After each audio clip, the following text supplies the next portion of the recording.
you just got to accept our system's broken. I said, no, can't accept it. I will try to fix it.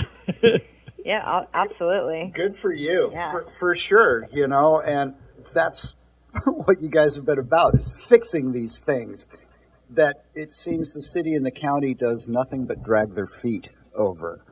And there you are. I mean, going from Unity Village, I went to the July Homeless Summit that HomesNOW hosts at Maritime Heritage Park. And I was so impressed. I thought it was just you guys were serving lunch. But I get down there, and yeah, there's the Sikh temple from Linden serving food to people. You have resources available to people. You had a room with clothing that people could take. I went through the room and looked at all the donations and the shoes. I looked at the people that were there that you were serving. You had your shower truck down there, and I heard a guy come out. I think you asked him, how do you feel? And he goes, refreshed. And it was absolutely amazing. And so I would encourage anyone who wants to see what HomesNOW is about to go down and check out the Maritime Heritage Park summits. And so my question is, when's the next one? The 16th of this month. 16th of September. Yes. Outstanding. And you missed the last summit, so did I. I was at my son's wedding, but we have a vet on board now, and he saw 20 homeless pets last summit. We also have somebody stepping up to do a foot clinic at our summit. So we always wanted the summit about community. Mm-hmm. We wanted all the community to come down. The summit originally started as so house people could come down and interact with homeless people in a safe, comfortable environment and actually get to know the homeless. And that was what it started out, and then it's just built and turned into this. It's amazing how easy it is to do now, and this one will be our 12th summit we've done coming up in September. It's we missed a couple because of things just didn't work out, or we just didn't have enough volunteers. But now we get about 50 volunteers at every summit. Seth Paul with the Sikh temple, he came to our sleep out and asked if he could feed, and we said, yeah. And then we said, well, we have a summit on Sunday. And he goes, well, here's what we'll do as a Sikh temple. We'll guarantee that we'll feed at every summit for 2018. Mm-hmm. And then 3 summits ago, he came to me and told me, we guarantee 2019 plus we'll feed Unity Village once a week. No kidding. It's just amazing how, and like we say, it's all the community. It's not about HomesNOW. It's not about Jim or Doug who started HomesNOW. It's about the community. It's about serving the homeless. Until we get that mindset out of our place that the homeless don't deserve it because they're all alcoholics and drunks and mentally ill. Sorry, there's only 20% of the population. Come down and get to know them. You'll run into, everybody has a different story. You can go down the line. We feed about 150 people when we do our summits, and the shower truck will be there. It's something that we're pretty proud of. I can't thank Marcus D enough for all the hard work he put into doing that. Yeah. I mean, it was an idea that came about, and a month later it was reality, and that's what we're about. That's why the now's in the name is we're not going to talk about it. We don't have a bunch of meetings. We get out there and we come up with an idea and we go do it. And we don't always do it perfectly at first, but then we just better it and better it and better it. And we just keep going and adapt. And that's what a lot of nonprofits aren't capable of doing. They're set in stone. We do it this way and that's the way it's going to be done. And it hinders them from getting more done. And it really upsets me when I see that. I'm like, you guys could be doing so much if you just get out of your little box. Right. And you guys are doing it. Always persistent, keeping your eye on the ball as far as what you were doing for the local homeless population. And I love the way that you were encouraging homed people, housed people to come down and meet the homeless. Folks, if you look at the statistics out there, there is a large amount of Americans who are 1 or 2 paychecks away from the street. A medical bill, a lost job, anything like that, all of a sudden you're couch surfing. Before you know it, you're out on the streets. And get to know these people. because they are just humans. Even if they are alcoholics, even if they are drug addicts, they deserve the same things we deserve. You're supposed to be safe, secure, have a roof over your head, have a full belly. At that point, you can heal yourself and start to work on the demons that are in you, or whatever you want to call them. But, gosh, hats off to you guys, because, man. I just got to say something. When I came in here, I was on the phone, on a telephone call. And it was a lady calling me from the hospital. She's been in the hospital for 2 weeks. She's got another month to be there. She lost her housing because she's in the hospital. And so now she has no place to go. And I get phone calls like that 2 or 3 times a day, every day of the week. And it's just disheartening to me that I can't say, yeah, come on over. We got a place for you, you know? And that's one thing I urge people to do. Not only come to our summits, but call your politicians, call the city government, email them, do something. Just tell them there is no safe place for 417 people in Whatcom County. There's no safe place for them to be. And that's unacceptable. And it's illegal for them to be anywhere. So we need more. We need not only Unity Village, we need tent encampments. We need safe places for people to go. It will cut down on crime. It will weed out the bad apples from the good apples. You'll see people get housed faster. You'll see them sleep. You won't see them stand on the corner. They won't be sitting in your alleys. I mean, there's all kinds of things that just by getting involved and emailing your mayor, your city council, your executive on county, the county council, don't let up. Just because we're going ahead with the Unity Village, that's not enough. It's not the solution. We need housing. We need affordable housing. We don't need big developments. We don't need waterfront housing. We need housing people that are working. I'd say about 50% of the homeless right here in Bellingham are working full-time jobs. If that's acceptable to you, maybe you're part of the problem. Yeah. Again, our societal issues that are causing this homeless epidemic are deep and complex. But like you told me the first time I had you on the show, solving homelessness is easier than you think. You just got to put people in homes.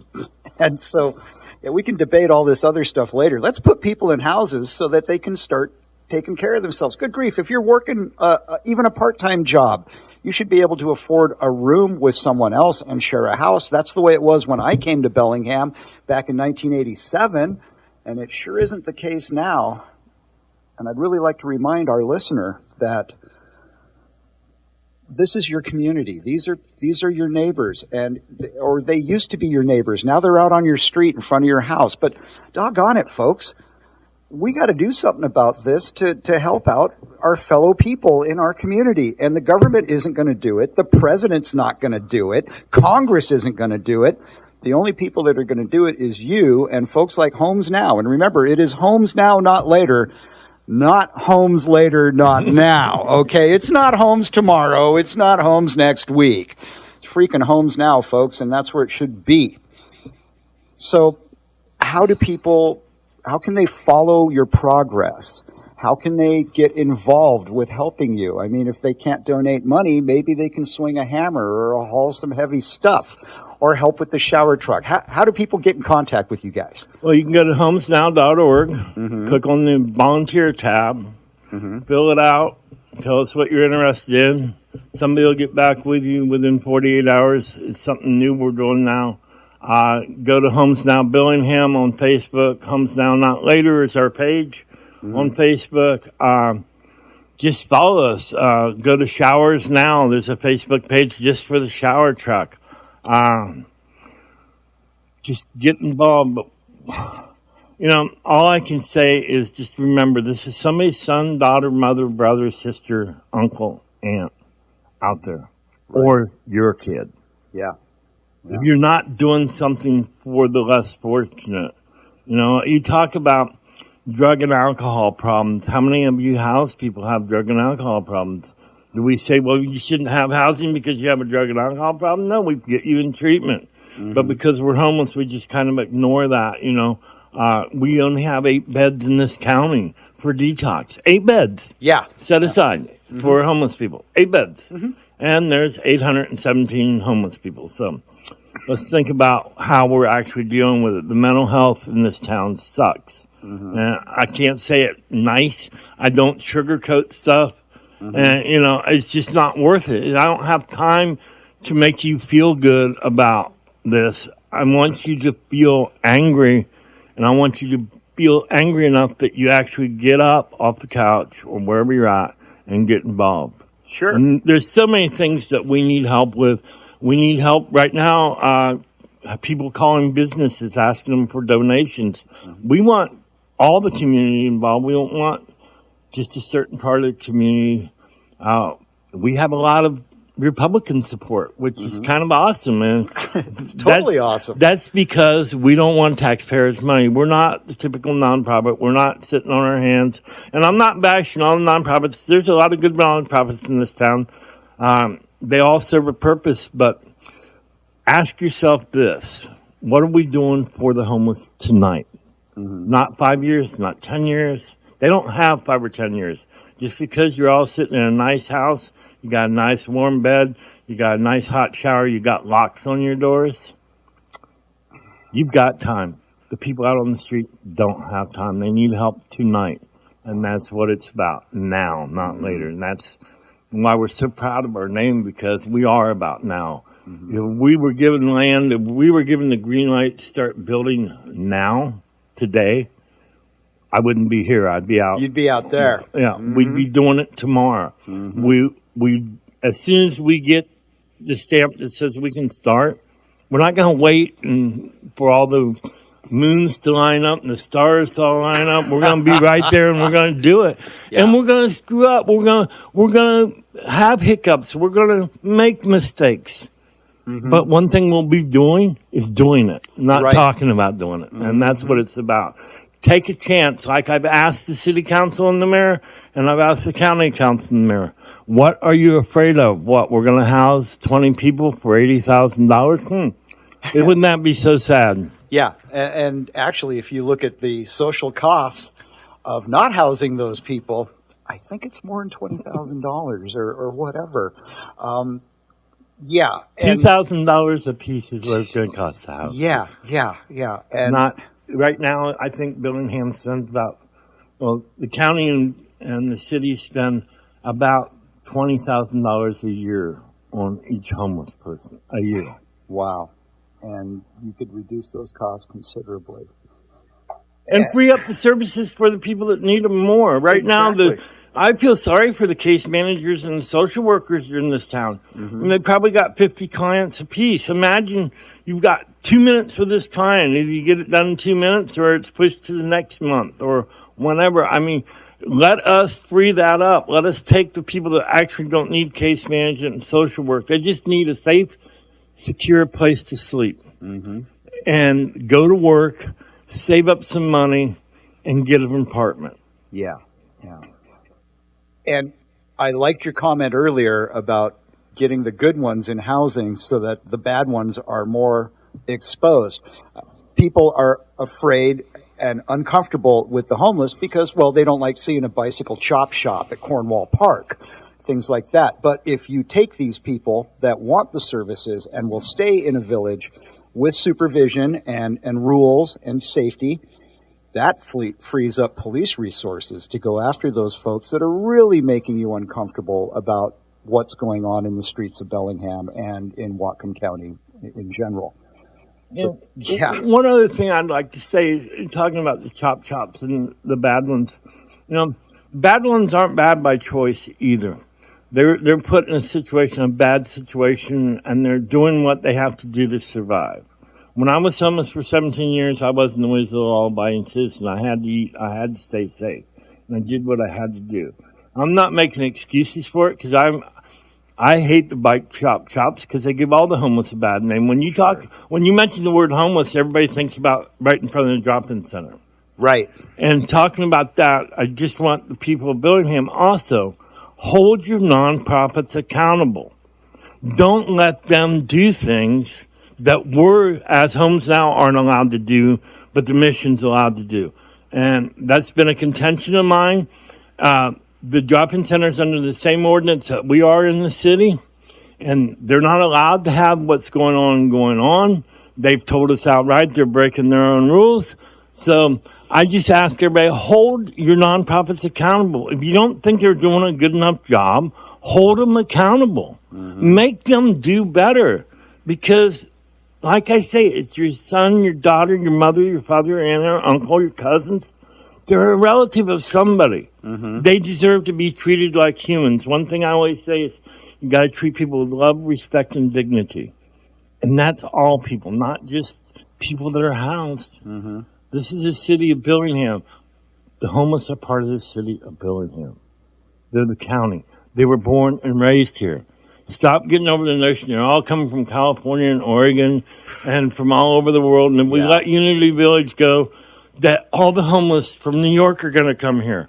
I don't think so, people. They've got their own problems they're dealing with. Everybody along the I-5 corridor is doing Unity Villages and tent encampments, and they're working. The only place that isn't is Bellingham. Let's get this done. For sure. And boy, that comment about they're coming here from elsewhere. People in Seattle give them bus tickets to Bellingham because we have so many services. That's a bunch of hooey. Because this situation with homelessness is not just a West Coast or East Coast situation. I think more people might come to the West Coast because we have a nice climate. But it's going on in every Midwestern state, everywhere. Heck, even North Dakota's got a problem. This is a national issue, and the only way we can solve this is the citizens getting together and taking care of it. Because demand action. Demand it. Yeah. Don't ask. Don't go there all polite and say, will you please help? No, demand. They're elected to serve everybody, not just their donors. Yeah. And until they're held accountable, and I think that's one of the reasons that we're so disliked, because we are holding people accountable. We're disliked by the elected officials because they can't do the same old, and just nobody says anything. Oh, okay. Like, they just wasted 9 months in the homeless task force between the city and the county. Want to know what they got? I'd put $5 on nothing. That's exactly what they got. They wasted 9 months. And how much money was spent on that task force to talk about a mission that never happened? And so it became summer and it was nice out. So we don't need to meet the task force anymore because they just don't. And I don't get that mentality. This is the city and the county have both passed emergency ordinances around homelessness. Now, when I call 911 and I say I have an emergency, they don't say, wait 9 months, we'll talk about this. They do it. Right. And that's what I'm saying. If you want to declare an emergency about homelessness, then treat it like an emergency. Or is your definition of an emergency different than Webster's? I just have to ask. Yeah. Good points all the way around. Well, listen, we're about out of time for this interview, Jim. Really appreciate you coming in again. Yeah, thanks, Jim. We love getting updates for Homes Now, Not Later. I like being able to get my message out there because, mainstream media sure won't cover. We send out press releases all the time asking for the Herald or anybody to cover us, and we're just ignored. So now we got to get our message out there more. Yeah, well, we're happy to do what we can and advise our listeners of just what's going on here. And I would remind folks, if you're interested in looking at the floor plan or the outline for Unity Village, if you go to Homes Now's Facebook page, it's right there. You can see the concept drawings, the plans for it. And if you go to our website and you click plans, you'll see our shower truck, everything. Go to Unity Village. It will have detailed everything that's going to be there. No kidding. And just to put everybody at ease, these are not low barrier camps. There is no drugs or alcohol allowed in the camps. So when you think of the low barrier drop-in center, that's not what we're doing. We're doing, the people that come into Unity Village are people that want to get off the streets, not people that want to stay out there and chop your bikes and all that kind of stuff. Right, prey on other homeless Right. people, etc. And that's a big thing. That's things that's not being covered either. It's so tight here in Bellingham now. The homeless are stealing from the homeless because they can't get what they need, and we're seeing more and more elderly people hitting the streets now. I would say within the last month, there's been about 20 seniors that have become homeless because, everybody gets their rent jacked up about this time of year. And when you're on a fixed income, that could be the one that puts you on the street. And there's no housing for seniors and the disabled. And so we're seeing a big influx, and they're easy prey for the bad apples that are on the homeless community. Is like any other community. They have their bad apples just like the house people have their bad apples. For real. You bet. They are humans just like every one of us, and they deserve to be treated that way. So keep up the good work, Jim. Thank you. Really Thanks for the appreciate it. opportunity to come in and share it. I love doing this. We'll have you in for more updates, you can bet. And folks, check them out. Homes Now, not later. Great group. They're doing stuff. And that's what our community of Bellingham's all about. Thank you so much, Jim. Thank you. All right.